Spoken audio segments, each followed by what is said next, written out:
यही सूत्र है परमात्मा तक जाने का। मैंने सुना है एक सम्राट अपने वजीर से नाराज हो गया और उसने वजीर को एक बहुत ऊंचे मीनार पर कैद करवा दिया। उस मीनार से कूदने के सिवाय और कोई बचने का उपाय न था, लेकिन कूदना मरना था। मीनार बड़ी ऊंची थी, उससे कूदे तो मरे। कोई हथकड़ियां नहीं डाली थीं। वजीर को हथकड़ियां डालने की जरूरत न थी। वह मीनार के ऊपर कैद था। सीढ़ियों पर सख्त पड़ा था, सीढ़ियों से आ नहीं सकता था। हर सीढ़ी पर सैनिक था। द्वारों पर कई द्वार थे, द्वारों पर ताले पड़े थे, मगर उसे खुला छोड़ दिया था मीनार पर। जब सब रो रहे थे, प्रियजन उसे विदा दे रहे थे, उसकी पत्नी ने कहा, हम इतने रो रहे हैं। उसने कहा, फिक्र न कर, अगर तू एक रेशम का पतला धागा भी मुझ तक पहुंचा देगी तो बस मैं निकल आऊंगा। वह तो चला गया, वजीर कैद हो गया। पत्नी और मुश्किल में पड़ गई कि रेशम का धागा पहले तो पहुंचाना कैसे।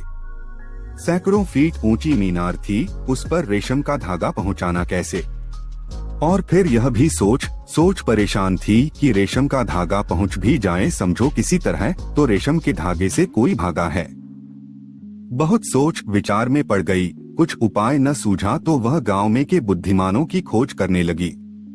एक फकीर ने कहा कि इसमें कुछ खास मामला नहीं है। भृंग नाम का एक कीड़ा होता है, उसको तू पकड़ ला, उसकी मूंछ पर शहद लगा दे और भृंग की पूंछ में पतला धागा बांध दे रेशम का। उसने कहा, फिर क्या होगा? उसने कहा, भृंग को मीनार पर छोड़ दे, अपनी मूंछ पर शहद की गंध पाकर वह आगे बढ़ता जाएगा। वह मिलने वाली तो है नहीं गंध, वह मिलती रहेगी। शहद मिलेगा तो नहीं, उसकी मूंछ पर है, तो वह हटता जाएगा और भृंग सीधा जाता है। वह रुकता नहीं जब तक वह खोज न ले जहां से सुगंध आ रही है। जब तक वह खोज न ले रुकता नहीं। तू फिक्र मत कर, वह ऊपर पहुंच जाएगा।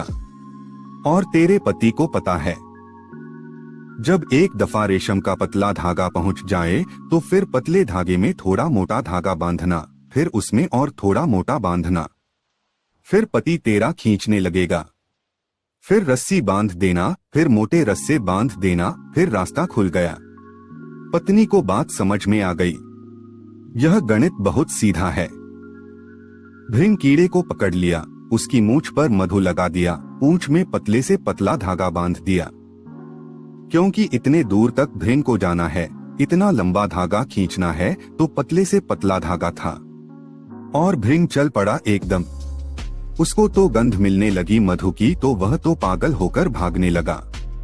वह रुका ही नहीं, वह ऊपर पहुंच गया। और जब पति ने देखा कि भृंग कीड़ा चढ़कर आ गया है ऊपर और उसकी मूंछों पर लगे हैं मधु के बिंदु, खुश हो गया।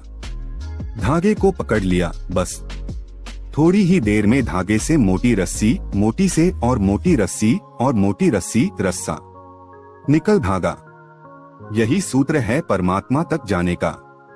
तुम्हारे भीतर जो अभी छोटा सा रेशम का धागा जैसा है, बड़ा महीन है, पकड़ में भी नहीं आता, वह जो तुम्हारे भीतर होश है, बस उस होश को पकड़ लो। वह जो तुम्हारे भीतर चैतन्य है, उसको पकड़ लो। ध्यान कुछ और नहीं, इस होश के धागे को पकड़ लेने का नाम है। फिर इसको पकड़कर तुम चल पड़ो। जिस दिशा से यह आ रहा है, उसी दिशा में मुक्ति है, उसी दिशा में परमात्मा है। ओशो दोस्तों, आपको ये वीडियो पसंद आई तो वीडियो को लाइक और चैनल को सब्सक्राइब करके एक प्यारा सा कमेंट कर देना।